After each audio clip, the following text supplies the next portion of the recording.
दुखद खबर सामने निकल कर आ रही है, जहां पर ये जानकारी सामने निकल कर आ रही है कि फिल्म अभिनेता धर्मेंद्र का निधन हो गया है। तो दुखद खबर इस वक्त की, जो तमाम फैंस हैं जो उनके लिए दुआ कर रहे थे, प्रार्थना कर रहे थे कि एक्टर धर्मेंद्र की सेहत में सुधार हो।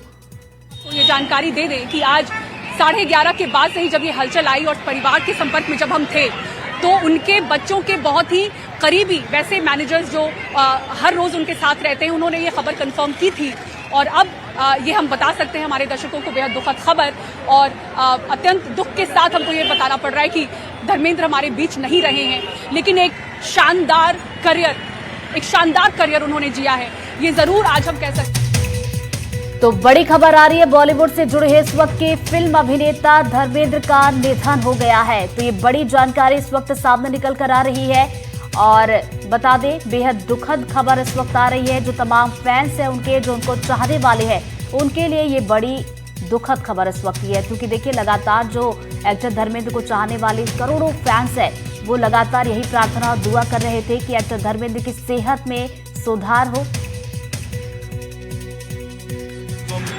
स्टेटमेंट ये नहीं बोल रहा है कि आप हमारा नाम लेके बोल दो, है ना, लेकिन दबे शब्दों में जाहिर है कि ऐसी स्थिति में परिवार है तो वो कोई स्टेटमेंट जारी करने के भी उस मेंटल स्टेट में नहीं होगा। लेकिन आप तक जो जानकारी आई थी वो क्या बताई गई थी और कब उन्होंने 3-4 जगह से मेरे को जानकारी थी, और मेरे को जानकारी ये थी, मुझे इशारों में बोला गया, और उसके अलावा और भी 2-3 लोगों से मुझे जानकारी मिली।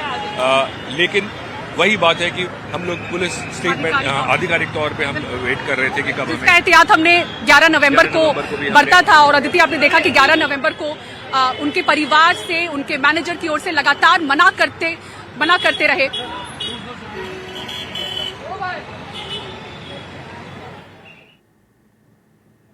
तो एक्टर धर्मेंद्र का निधन हुआ, अपने घर में उन्होंने अंतिम सांस ली है। जैसा कि हम आपको बता रहे थे कि इसी महीने जब उनकी एक बार और तबियत खराब हुई थी, जब उन्हें ब्रीच कैंडी अस्पताल ले जाया गया था, वहां पर उनका इलाज हुआ था। उसके बाद उनके निधन की अफवाहें भी फैली थी और परिवार की नाराजगी भी देखी गई थी, और उसके बाद उन्हें घर पर ले जाया गया था, वहीं पर उनका इलाज चल रहा था, और आज जो है उन्होंने अपने घर पर अंतिम सांस ली है। तो बेहद ही दुखद खबर इस वक्त सामने निकल कर आ रही है। फैंस मीडिया का जो फोकस है वो कितना बढ़ जाता है, और इस तरह से बढ़ जाता है कि जो गलती 11 नवंबर को हुई थी, वो गलती से वो इतने आहत थे कि उनके हेल्थ अपडेट को लेके, अगर हम कहें कि जो जानकारियां उसके पहले काफी आ रही थी, 31 अक्टूबर के भर्ती होने के बाद वो काफी हद तक रुक गई थी। ये हमने खुद भी महसूस किया, क्योंकि वो मीडिया को उसके बाद एंटरटेन नहीं कर रहे थे। एक सम्मान उनके अंदर एनडीटीवी के लिए जरूर था, क्योंकि हम उस भीड़ का हिस्सा नहीं थे जिन्होंने इस खबर को दिखाया था 11 नवंबर को कि वो नहीं रहे।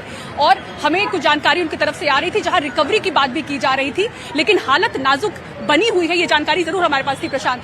लेकिन आज भी आप देखिए उनके परिवार की तरफ से जो बहुत क्लोज लोग हैं, बहुत करीबी लोग हैं, जो विश्वास करते हैं एनडीटीवी पे, उन्होंने जरूर हमको ये जानकारी दी कि 1:30 पे फ्यूनरल होगा उनका। सीधे हमारे पास ये जानकारी थी।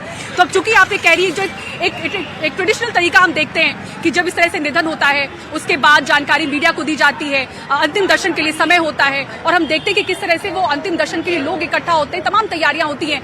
यहाँ पर जो मीडिया की तरफ से 11 नवंबर को गलती हुई कुछ मीडिया चैनल की वजह से, मुझे लगता है कि उसके बाद उन्होंने मीडिया से दूरी बनाई, और सिर्फ कि क्योंकि परिवार का देखिए बहुत ही इमोशनल लम्हा है। आपने कुछ तस्वीरें देखी होंगी जो सोशल मीडिया पर जारी हुई थी, जहां प्रकाश कौर उनकी जो पहली पत्नी है, किस तरह से वो बहुत भावुक हो रही थी। परिवार बहुत ही ज्यादा भावुक था, इसलिए गुस्सा भी कुछ मीडिया चैनलों पर उनका निकला कि आप लोगों ने गलत खबर क्यों चलाई।